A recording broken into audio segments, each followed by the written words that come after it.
The Liberty Weekly Podcast, Episode 11.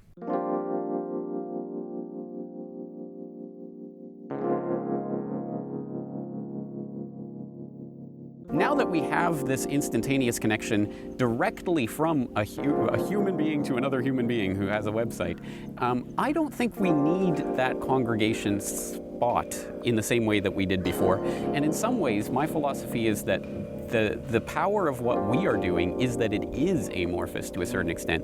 I think whenever you have a movement, whenever you have a website, whenever you have a place where a bunch of different people congregate, it can be co-opted, it can be controlled, there can be, you can decapitate it by taking out a key figure, you can undermine it by putting in cognitive infiltrators or the like. And the point of the internet revolution to me is I have a website, I can say whatever I want, and I don't have to be beholden to anyone else or think about what anyone else is going to think about it. It is me, 100% raw. This is what I believe. This is what I've found in my research. This is what I'm putting forward. Nobody has the say or control over what I do. If we start congregating in those types of websites, then, person A says something and person B says, you can't say that. I don't want to be associated with that. You have infighting. You have all of that kind of nonsense. I prefer it the way it is. And I have faith and trust in people out there to be able to pick and choose and be their own editors, be your own curator. If you like what someone else is saying and what someone else is saying and what someone else is saying, you can bring that together just as easily as anyone else could. And there doesn't need to be that one website that everyone goes to. I understand the appeal of it, and I understand the idea that maybe you could point some outsider to, hey, here's the website, check it out, and everyone that I love is on this website. I understand the appeal of that idea, but I still think it's more powerful for us to be the lone wolves, because we can. For the first time in history, we can be.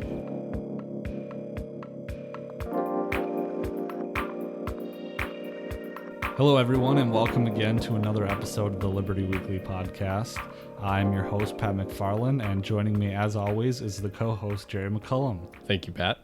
Okay, Jerry, so I'm excited about this episode. This episode is going to be our decentralized media recommendations, things that content producers that we enjoy and that have taught us a lot about the movement and about liberty and about all the principles behind it. And we're just excited to help foster and build that community. And so we want to reach out to you guys and recommend some of our favorite content producers. And let us know the people that have been most influential to you as well. Yes, in the comments, or, you're always free to send us an email. And I wanted to start, too, by highlighting a lot of the members of our community, specifically with the Tom Woods podcast. I've heard it said, a lot of people are saying that one of Tom Woods' greatest contributions to the movement is going to be the web of websites and content producers that he helped create, in addition to, the 1,000 podcasts that he's made. But, to get those feelies out of the way. But I'm going to be talking about some friends that I've interacted with just in the few weeks that this podcast has been active. And I'll save the best till the end, so you got to sit through the whole thing first. But okay, so I'll let Jerry start with his first pick. Well, by far the person who is the most influential to me, the one who I get, really convinced me of this movement, would be Stefan Molyneux. And that was a couple of years ago. And I know recently he is, you could say, broken ranks with libertarianism, and the things that he talks about, I disagree with the supporting Trump and closed borders and those sort of things, obviously, but I can't deny that he had a huge effect on a lot of the things that I believe in. Really started the beginning of my voluntarist journey. Yeah. And ironically, he had the same effect for me too, because even though, so I was a minarchist, and then Jerry kind of introduced these ideas, and then they stewed, and then I found Stefan Molyneux independently, actually. And I remember the night that I watched his video where he proposed the idea that humans are just tax cattle. And I was like, what? And I remember calling my mom, and I was talking to her, and I was like, what if this is true? And she was like, nah. Because she... Yeah. No, but it was funny. And then probably like the second person that was around at the very beginning was like the two first people that I started paying attention to was Adam Kokesh. And I think it's been interesting to see his journey of his opinions, because this is something that he talks about quite a bit. But when he started off, he was a very angry person, and he had a lot of fire in his gut. And now it looks like he's calmed down quite a bit. And I really like something that he stresses quite a bit, and I think is extremely important, is the need for what it is called nonviolent communication, and the idea that in order to convince people and to really spread the movement, it needs to be in one that has a very positive approach, and one that is not aggressive, and one that instead of is one where you're like, oh yeah, you believe that, well, you're wrong. Instead, it's like, oh, I see that you want this sort of thing, well, let me tell you why my way is the best way to do that respectfully. And that's something I think is really important that he's been talking about within the last year or two. What about you? Well, I just want to comment on Adam Kokesh too, because I remember looking into him soon after I found Stefan Molyneux. And one of the reasons, and I don't mean to get all sentimental here, but one of the reasons I really wanted to do the podcast with you, Jerry, is because I remember you presenting these ideas to me, even when I was a minarchist. And one thing that I always respected, or I wanted to learn from you and replicate, was your ability to present these ideas to the normies.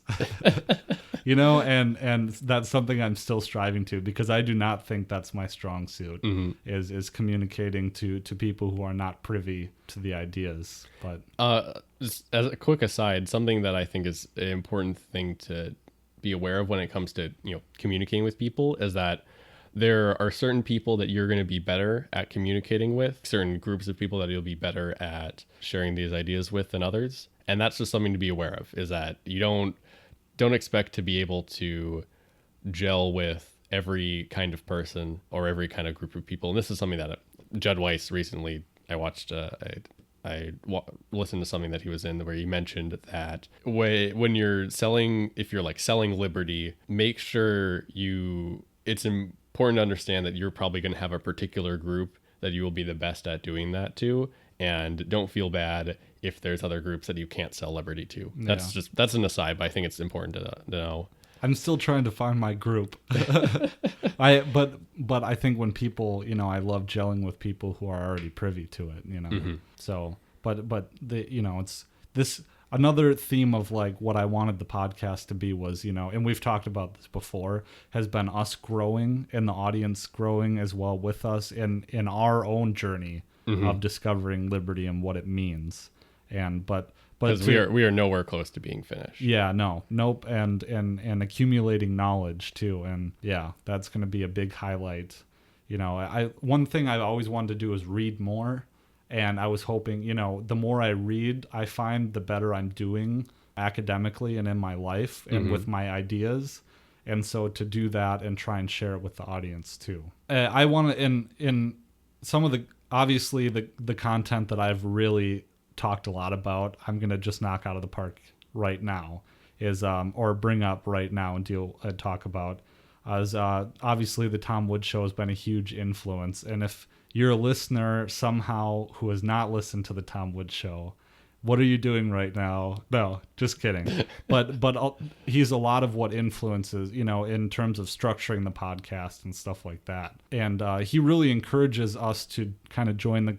Of course, it benefits him because he's a capitalist, and so are we. But at the same time, that contribution, building the community and encouraging people to have their own blog or their own voice, I think is a great message too. Yeah.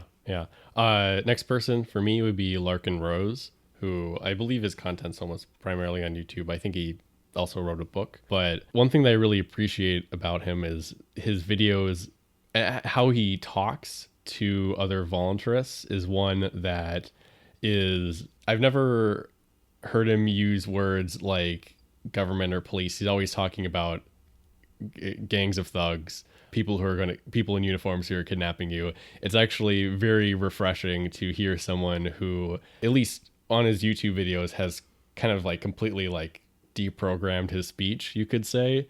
And it's definitely not inviting, but it is really pleasant as a voluntarist to hear someone who has dropped away all these terms like taxes, government, police, armies, and instead just saying, describing them as how we would describe them, as theft, gangs of thugs in uniforms, kidnapping, those sort of things. And that's something that I really like. Right now, in case you don't know, he's working on developing a video game, actually, that is supposed to, I think it's called The Mirror, but he is developing a video game that is supposed to kind of confront the beliefs that you have, and sort of, and it's meant to be, at least how he's described it, it's meant to be as passive and non-confrontational as possible, and is supposed to just sort of encourage you to think about the things that you believe. It sounds really exciting, and I hope it gets finished. Yeah, it is The Mirror.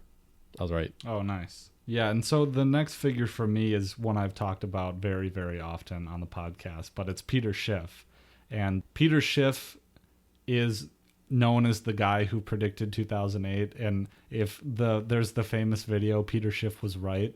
Have you seen that, Jerry? I haven't, actually. Oh, okay. Jerry, I've been trying to get Jerry to watch Peter Schiff because he's just a great resource. And whether you agree with him or not, he's not an anarchist, he's a minarchist, but he is libertarian and has a lot of libertarian sentiment. Like, he just had a video where he just ranted about the voting age and how it shouldn't be 18.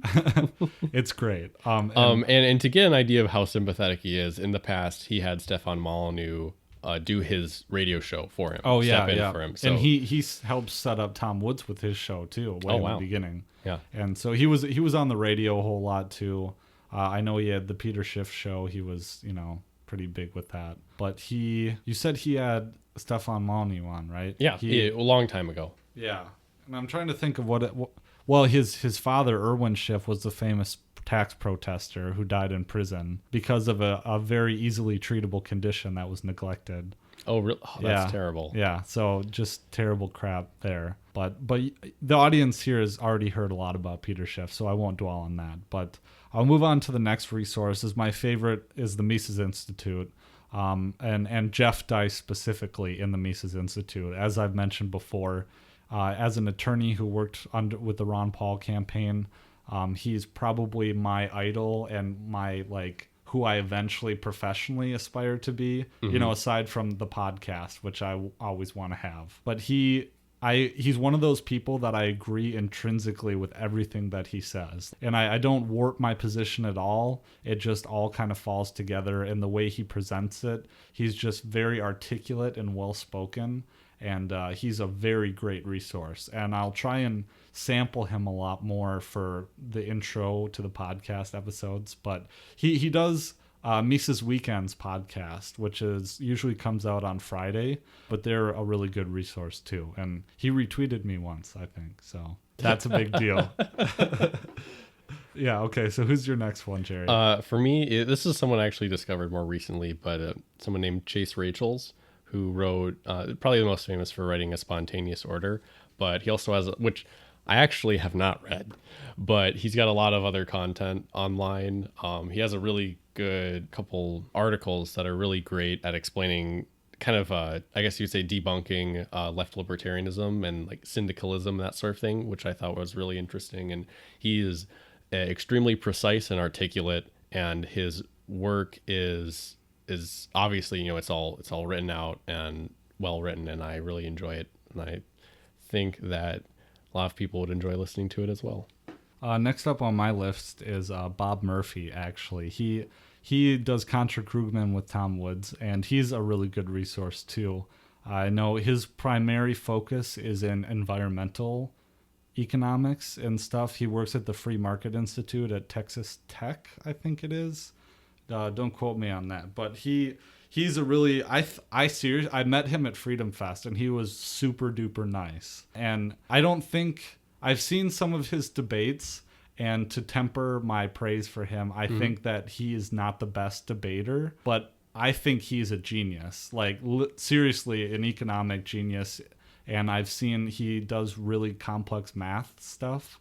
which I know the Austrian school isn't known for their mathematical analysis, but I really do think that he is a genius when it comes to that kind of stuff. But I know he has the Laura Murphy podcast that he does with another figure whom I'm not familiar with. I'll post that in the show notes too. He's just a great resource, and I bought his book Choice, which he signed, and I have to admit it's hard to read because I am not that advanced. So I mean, to humble myself in that regard.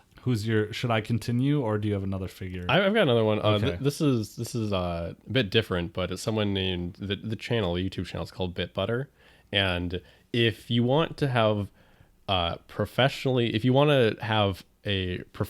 animated video that explains voluntarist principles, Bitbutter is like the place you should go. I don't think he's put on anything recently, but he's got a couple videos up that are they're very basic, but they are extremely well produced, and it's just great to see content like that talking about our opinions. So I think it's something that's very shareable, unlike a lot of other voluntarist content, which I would say probably isn't. Another mention, there was this guy, this is not on our list, but there was this guy who created Liberty Tunes, and he was just recently on the Tom Woods Show. Oh, yeah. So, and I think our audience is comprised of a lot of Tom Woods Show listeners, so they probably just listened to it. But yeah, he's pretty funny. I actually very briefly listened to a podcast that he was on, a different, not the Tom Woods one, but one a long time ago,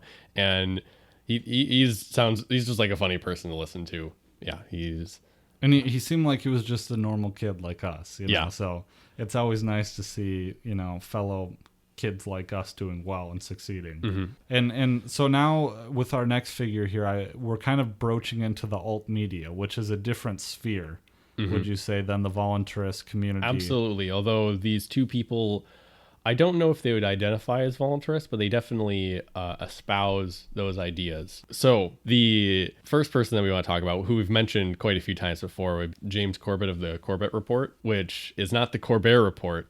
Yeah, it's different. It's two T's. Way better. And way better. Not retarded. But I don't know. I guess I don't even know what to He's like the granddaddy. He's like the granddaddy of the alt media, isn't he?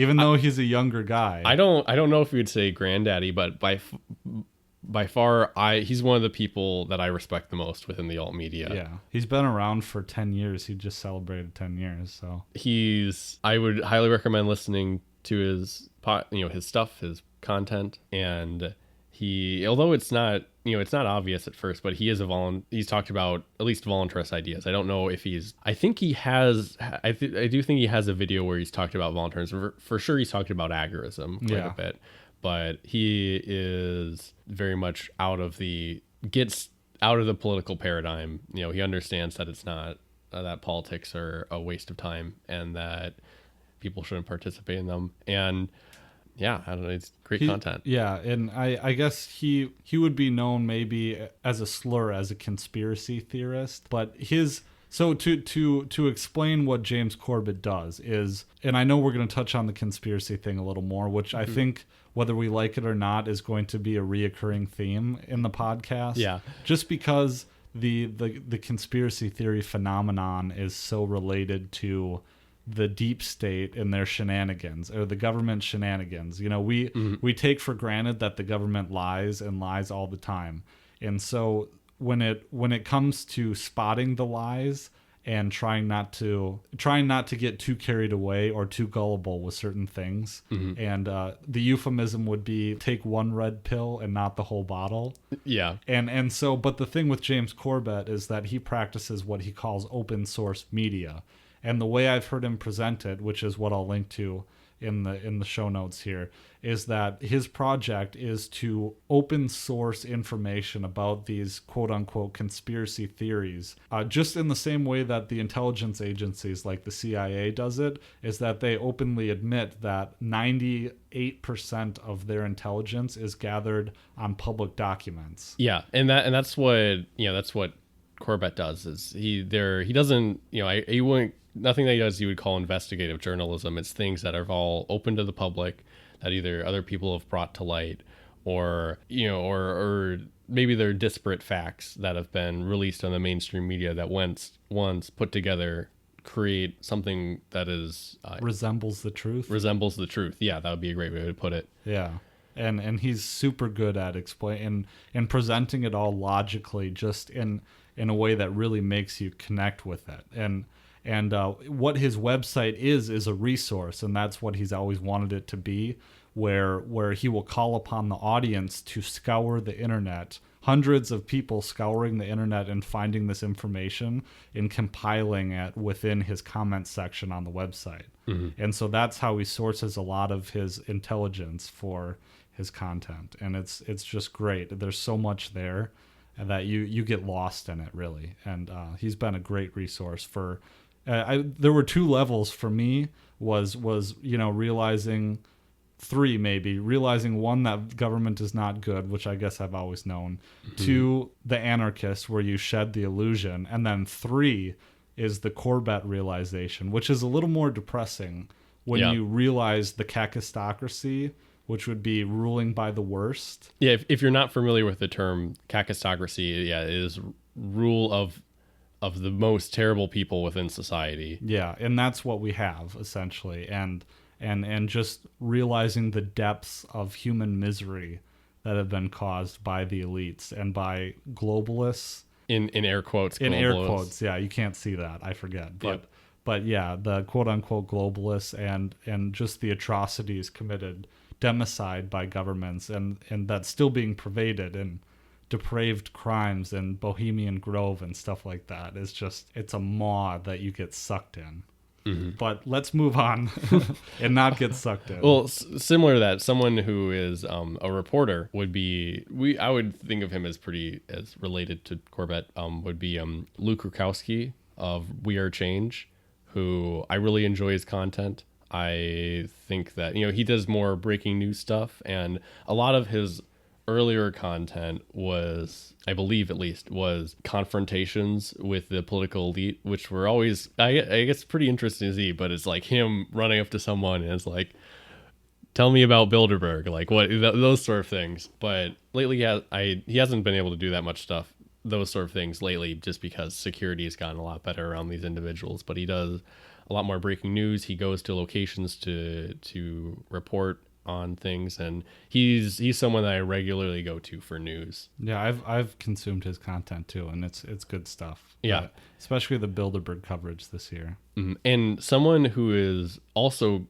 does the same kind of thing as Luke, but I would almost call him a staunch centrist, or you probably consider a staunch center left, would be someone named Tim Pool, who does a similar thing where he's completely independent. I forgot to mention that Luke is completely independent, and Corbett as well. They're all viewer supported. As far as I know, 100% of their revenue stream is from their content viewers. Tim Pool, it does a similar thing where he at least recently started doing this, where now he works completely by himself, and it is him, on the ground reporting what he sees, and I think that's really valuable. And he also has some very unbiased, nonpartisan coverage of things, and he's not a voluntarist, he's a statist, but I think his views are very valuable. And it is also, I think it's important, it's also useful to have a perspective that isn't that of a voluntarist in the news that you get. And that's the person that I go to quite a bit. I think his content's really great, and I would recommend watching his stuff. He's kind of got a strange format where it's more like it's kind of like a news blog. So it's purposefully, he puts out a video every single day, and he talks about something every single day. And it's done and I mean, obviously this has worked on me since the praise that I've given him, but it's something for the audience to build trust in him, because something that I think is really, he also has a lot of, as you could say, like meta-analysis about news, which I think is really useful. But he talks about how the true value of a news source is the trust that the audience has with him.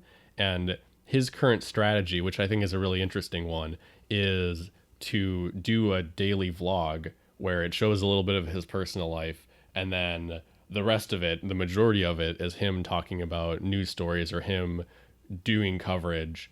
And it's really interesting, and it definitely worked on me when it comes to trusting him. Well, and that brings up too, because amongst James Corbett, he has developed this community as well around him of people that he associates with and supports. And another one of those is Media Monarchy with James Evan Pilato. And they do New World Next Week, which is they take 3, I don't know, dystopian type news stories every week and give that coverage. Yeah. But Tim Pool hasn't really been associated with We Are Change or anything? No, but he is definitely friends with Luke. Okay. Like they are obviously friends. They cover the same kind of... They have been together multiple times throughout history where they're covering something together, and it's obvious that they get along very well. Yeah. And I don't think they have any sort of official associations or whatnot, but they show up in each other's content. Yeah. Like they were at Berkeley together with the bike lock. Yep, they were guy. with Berkeley. They were in... We were watching that stream together. Yeah. They were in Japan after Fukushima together. And I'm sure there's other times. And Luke and Corbett have been together. They've gone to... I know they've both been speakers. I'm not sure if speakers is the right term, but they've both been speakers at Anarcho Poco, which is a... for anyone who doesn't know, it's a anarchist convention in Acapulco. That's what it is. Yeah, that Jeff Berwick created and manages. Of Jeff Berwick of the Dollar Vigilante. It's funny. I've actually never watched the Dollar Vigilante. I've only watched his Anarchast content where he interviews other anarchists. But that's something that he does, which I think is neat. As far as I know, I think it's the only explicitly anarchist community event out there, because there's plenty of liberty events, but they're all either minarchist or kind of more or libertarian, but this one is explicitly voluntarist anarchist, which some people really appreciate. We're gonna have to go and table for the pot. The one thing I've been wanting to do is try and go to conventions and do that. Yeah. Similarly, though, James Evan Pilato of Media Mon, I know that James Evan Pilato and James Corbett have been together since the beginning, or they've worked together since the beginning or have collaborated, and they've been doing New World Next Week for a really long time. So it's really kind of cute to see their friendship throughout the years. It's such as an aside before we move on to the next one here, I think it's this, I've been thinking about decentralized media, and we'll address this towards the end, but the level of intimate connection that you feel with your with the content providers of which you consume is crazy, because I feel like I have an intimate relationship with some of these people and they've never met me. How weird is that? Is that do you feel the same? Do you feel like you really know these people?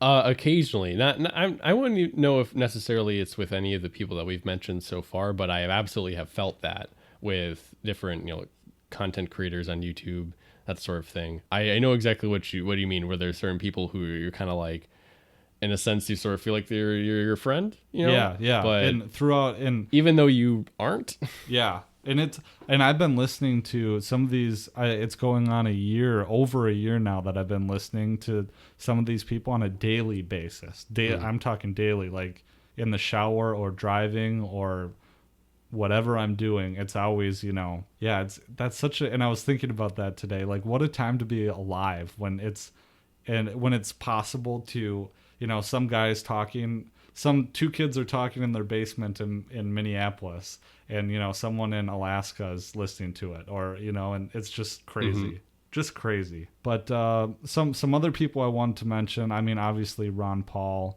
I didn't have too many else on my list that we were going I've got off of. One other person, someone who's on YouTube whose name is beyond my being able to pronounce, but it's Length U N Arthur. It'll be in the show notes, but it's Lengthview, then an N, and Arthur, and he has he puts out sporadic content, but it's always really interesting, and it's always about things that people don't often talk about. Whenever he puts out something, I learn something new, which is great. And he's got a couple really funny stories about his, like, recently he put out a story about his experiences in Washington D.C. and about how he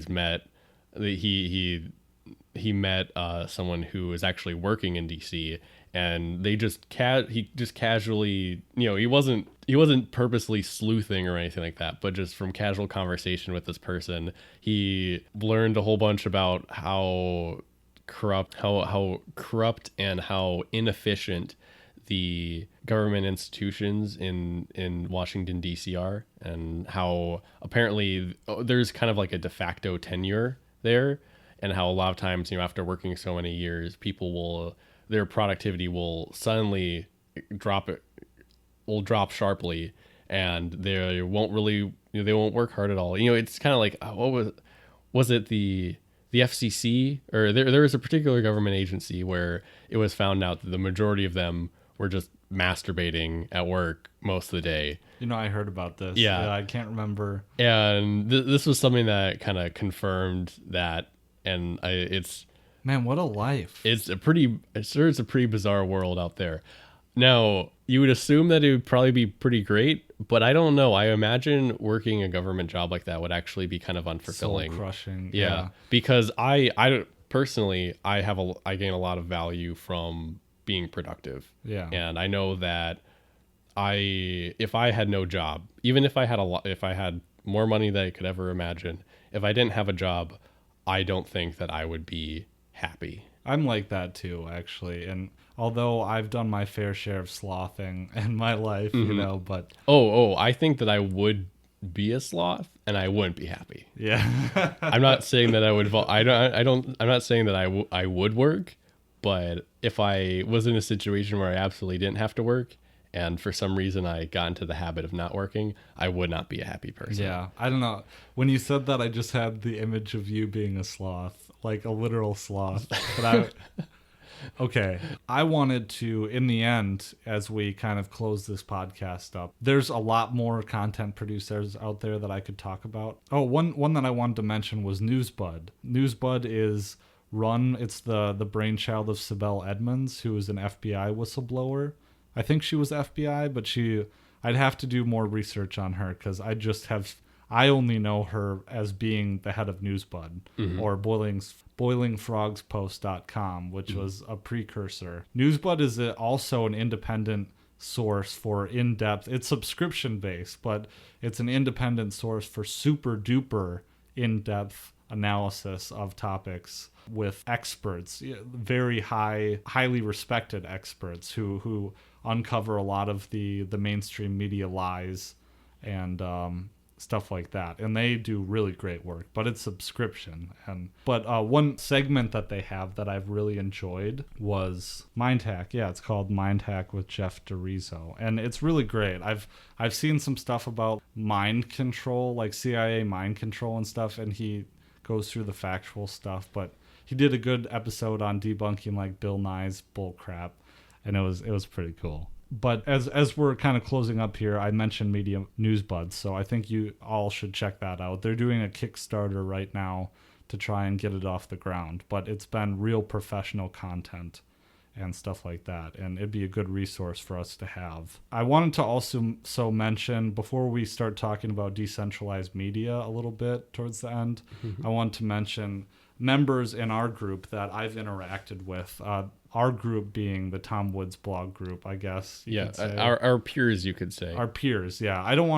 I keep talking about the Tom Woods blog group, but it's more, you're right, it's more of our peers and not a solidified community. But some people I've been doing with, I'll just go through here. First is the Actual Anarchy website. Actual Anarchy is done by the guys who did Read Rothbard. And I don't know too much about, what Read Rothbard was or who these guys are, because I've talked with them briefly, just enough. They asked me if I wanted to contribute my articles to their site. So there's an RSS feed that posts on Actual Anarchy all of our content. And so we've been working with them for, months now. And they have a podcast called the Actual Anarchy Podcast, where they take movies and deconstruct them from an anarchist point of view, anarcho-capitalist point of view. And we've been meaning to get in touch, and see if there's some collaboration that we can do with them. Another one is a show called Kyle's Files. And I'll link to all these shows in the show notes as usual. You can find it www.libertyweekly.net/the episode number. And that's a quick link for you guys there. But Kyle's Files is run by a guy named Kyle. Surprise, yeah. Kyle Ancelone, and he works with antiwar.com, I think, or he is friends. I'll have to clarify after this is done. But he's very knowledgeable when it comes to foreign policy. And I turn to his podcast when I want to know what's going on about stuff. And I'm sure that we'll have him on the show, or we'll collaborate with him in some way. He seems like a really friendly guy. All these people do. And another one is The Voluntaryist. It's a print newspaper out in Colorado that has contributors from antiwar.com and others too. But they actually reached out to me a long time ago, and I've been meaning to set up an interview with them too. So, and then another one is, we had a shout out the other night from Liberty and Tech. And Liberty and Tech is a YouTube site run by a guy named Nick Carroll, and he's on Twitter. And he does some talking about liberty and tech. I've watched his channel just fleetingly because I haven't had a lot of time lately, but I reached out to him, and he might be on the show in the coming weeks as well. We'll have to find something to talk about, but it seems like he has a lot of good stuff to say. But I also wanted to talk about decentralized media, and what I kind of see as being the future here as like the mainstream media crumbles. And I've mentioned this in my emails. If you're on my email list, you know I've been highlighting this theme. I really do think that going forward here, we're just beginning to unlock the potential of the internet when it comes to being a transformational political force. And I think that the future really is decentralized, especially it's prevalent in the mainstream media as it collapses, and it's being replaced and undermined every single day with content producers. And I think it's just great. And I really would like more people to be involved with it, because it's so easy now to get a microphone. If, two people like us can get a microphone, anyone can, and start producing their own content. And I think that's very important going forward for the movement. But for what I kind of envision Liberty Weekly being, and with the podcast, obviously doing lots of interviews, but trying to help foster this community that we have through, content producers, whether they're from the Tom Woods Show or not, is trying to foster this community and network with each other. And so that we can really grow together, all of us. I'd be open to, having anyone on the show or being on anyone's show just to further the message. Yeah. If any of you are interested in being an interview or interviewing us, let us know. We'll be very excited. Yeah. There's a little nervousness involved too, because, this is still kind of new to us, and I guess we're still kind of settling in. Oh yeah. But I think the growth happens when you go outside of your comfort zone. Absolutely. I'm looking forward to doing that. And we hope that, I'm sure once I get back from vacation and things really start to set in with the podcast, I envision us having a guest every week or every 2 weeks or something like that. Mm-hmm. But having a guest can be super easy because I can just do it from home, or, I guess if you want to be there too. Or maybe I'll even do interviews. Who knows? Oh, you can't cuck me like that. Jerry. This is my podcast. I'm the host. Okay, well, we're going to end right there. That's enough, I think. But once again, we really appreciate you joining us for another episode of the Liberty Weekly podcast. A few housekeeping things, the normal as we go forward here. Make sure that you subscribe to our email list if you really are a big fan of the show. You get extra content, you get goodies, you get notes from me, you get our free ebook, Just Say No to Drug Prohibition. Just say no to drug prohibition. See, I can't even do this. Just say no to drug prohibition. It's my title. My wife came up with it, actually. So I felt obligated naturally to use it. Yeah, it's a But good title. No, it is a good title. She has good ideas. She's my better half. Yeah. Once again, be sure to subscribe, rate, and review us on any platform. If you really want to help us out, I'm specifically looking for reviews on iTunes. And only do it if you're going to give us 5 stars. No, I'm just kidding. But mostly just some kind of text review would really help us out. Leave us your name and we'll give you a shout out on the show. And make sure to comment somewhere or send us an email about the content creators that influenced you. Yes, please do that. But thanks again for joining us, and we hope that you will listen again next time. Thank you.